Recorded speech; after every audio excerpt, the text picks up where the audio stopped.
Now that I have my prickly pear picked, I've been soaking them in water to make it a little easier to get the rest of the thorns and what's called the eye of the thorns off. And like I said before, there's itty bitty little thorns in these that feel like fiberglass when they get your hands. I wasn't careful enough. I learned the hard way. I'm feeling them on my clothes and on my hands.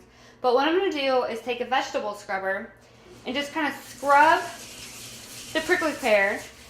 And this helps to not only clean it, but to get some of those smaller thorns off.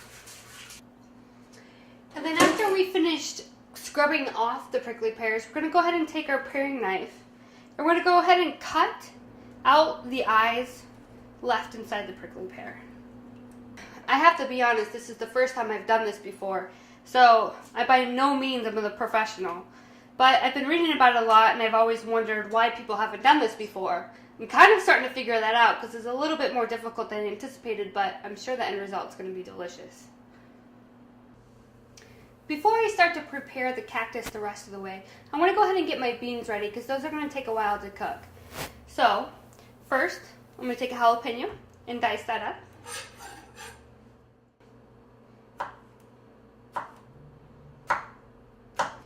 Alright, now that I have the jalapenos, I'm going to set those aside and we're going to go ahead and cut up an onion and also some garlic.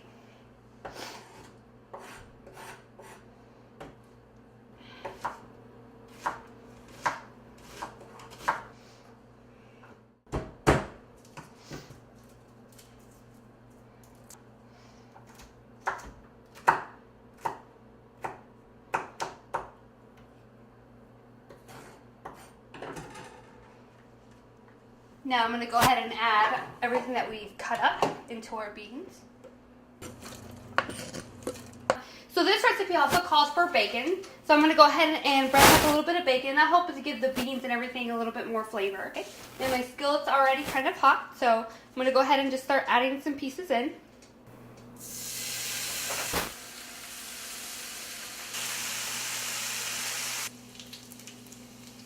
Now the bacon's all finished, I'm going to go ahead and put it aside on this plate. And then I'll take a couple napkins and kind of soak up the grease.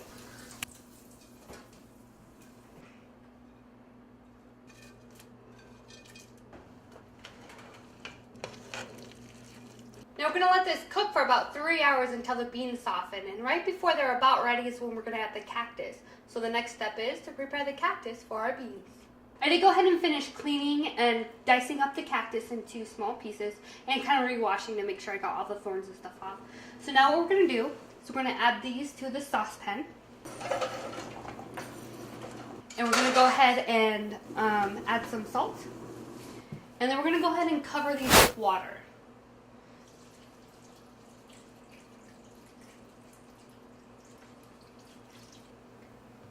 And we'll go ahead and let these come to a boil, and we'll cook them for 15 minutes until they're soft. And then we'll add them into our beans and cook those for another 15 minutes, and we'll be ready to eat.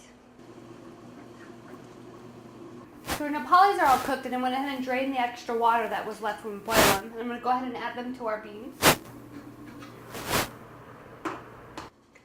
Add a bit of queso blanco, and I'm ready to enjoy this traditional southwestern cuisine. Now I'll save you the cheesy traditional reveal of how delicious it's going to taste, but I challenge you to find your own tradition and try something a little new.